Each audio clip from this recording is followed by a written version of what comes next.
స్నేహితులారా, ఈ సమయాన్ని బట్టి దేవునికి వందనాలు తెలియజేస్తూ ఉన్నాను. ప్రేమపూర్వకముగా మిమ్మల్ని అందరినీ వాక్య ధ్యానంలోనికి ఆహ్వానిస్తూ ఉన్నాను.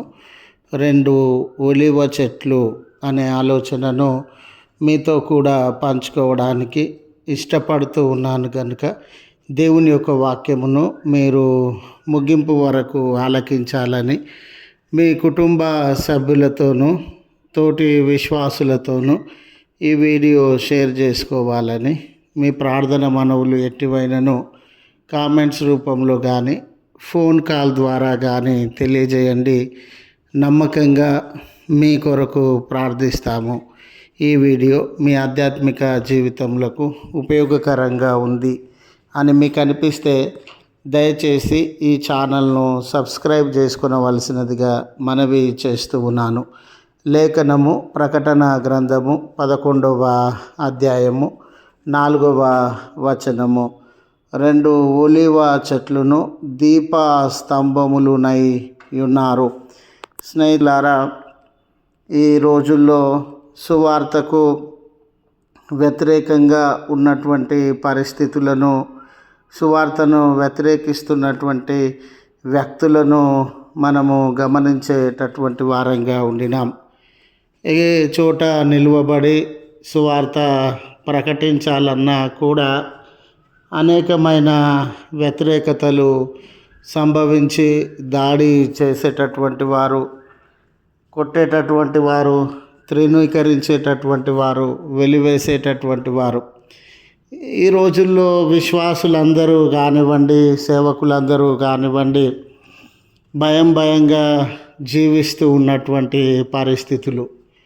మనుషులు దేన్నైనా అబద్ధములను, లోక సంబంధమైనటువంటి మాటలను, మోసములను, ఆర్థిక పరమైనటువంటి మోసములను, దేనినైనా అబద్ధ సంబంధమైనటువంటి వస్తువులను, దేనినైనా నమ్మడానికి, వినడానికి సిద్ధంగా ఉన్నారు. కానీ దేవుని యొక్క సువార్తను ప్రకటించాలి అనే సందర్భము వచ్చి ఉన్నప్పుడు చాలామంది వ్యతిరేకించేటటువంటి వారుగా ఉన్నారు.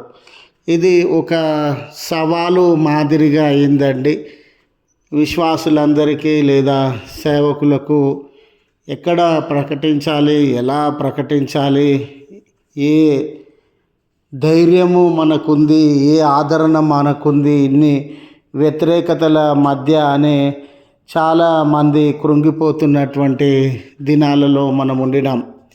ఇలా ఒక విశ్వాసిగా, ఇలా ఒక సేవక గుంపుగా, ఒక సంఘంగా సువార్త ప్రకటించే విషయంలో వెనుకబాటుతనాన్ని, నిరాశ, నిస్పృహలను, అయ్యో చేయలేకపోతూ ఉన్నామనే వేదనను అనుభవించుచు ఉన్న సందర్భంలో ఈ ప్రకటన గ్రంథము 11వ అధ్యాయమందు ఒక ఉన్నతమైన ఆలోచన దేవుడు మనకు అందజేస్తున్నటువంటి దేవుడుగా ఉండినాడు.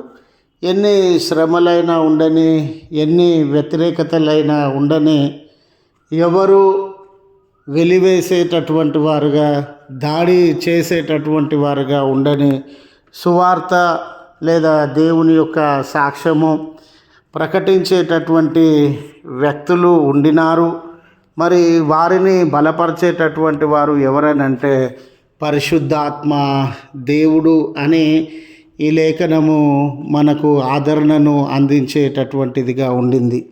ఈ ప్రకటించేటటువంటి వారు దేవుని ఎదుట దీప స్తంభముల మాదిరిగా సాక్షులుగా నిలవబడి ఉన్నారని ఇక్కడ రాయబడినటువంటి 2 ఒలీవ చెట్లు అనేటటువంటి మాట ఆ సాక్షులు లేక ఆ సంఘము, ఆ సేవకులు పరిశుద్ధాత్మతో నింపబడినటువంటి వారు అని లేఖనము తెలియజేస్తూ ఉంది. ఈరోజు మీ ఉద్యోగాలు కలిగి ఉన్నటువంటి చోట కానివ్వండి, మీ కాలనీలలో కానివ్వండి, సంఘము సమాజంలో కానివ్వండి, ఏ చోటనైనా సువార్త కొరకు నిలువబడాలన్నా, ప్రకటించాలన్నా, స్నేహితులారా, మన శక్తి సామర్థ్యములు, మన జ్ఞాన వివేకములు మాత్రమే సరిపోవు. దానిని మించినటువంటి పరిశుద్ధాత్మ శక్తిని మనము అనుభవించాల్సినటువంటి అవసరత ఉండింది. ఈ ఒలీవ చెట్లు అనే మాట సంఘము లేదా వ్యక్తులు అనుభవించేటటువంటి అభిషేకమును తెలియజేస్తున్నటువంటి మాట. ఈ సంఘమైన లేదా వ్యక్తులైన దేవుని చేత అభిషేకింపబడినటువంటి వారు కనుక వీరు ఈ దీప స్తంభముల వలె దేవుని యొక్క సాక్ష్యాన్ని సమాజంలో ప్రకటించేటటువంటి వారుగా ఉంటారని. మరి దేవుని చేత అభిషేకింపబడడం అనేది పాత నిబంధన కాలంలో ఈ ఒలీవ నూనెతో అభిషేకించేటటువంటి వారు.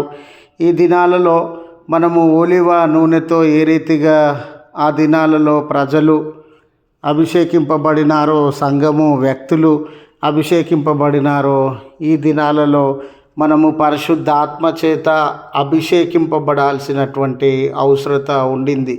ఒక నమ్మకమైన సాక్షులుగా కష్టతరమైన పరిస్థితులలో, వ్యతిరేకమైనటువంటి పరిస్థితులలో, దాడులు జరుగుతున్నటువంటి పరిస్థితులలో, మనల్ని వెలివేస్తున్నటువంటి పరిస్థితులలో క్రైస్తవ సాక్ష్యము వినలేము, ఇది ప్రయోజనకరమైనటువంటిది కాదు అని తప్పుగా చిత్రీకరిస్తున్నటువంటి పరిస్థితులలో మనము ధైర్యం కలిగిన నమ్మకమైనటువంటి సాక్షులుగా నిలువబడాలనంటే స్నేహితులారా, పరిశుద్ధాత్మ కుమ్మరింపు అనేది చాలా ప్రాముఖ్యమైనటువంటిది.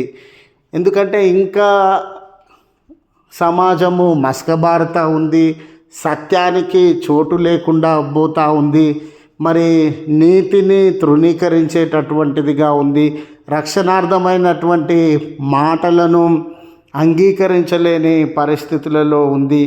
ఇలాంటి పరిస్థితుల యందు స్నేహితులారా, పరిశుద్ధాత్మ కుమ్మరింపే మనకు ఆధారమైనటువంటిది. పరిశుద్ధాత్మ నడిపింపే ఈ సమాజాన్ని చీకటిలో నుండి విడిపింపగలిగినటువంటిది.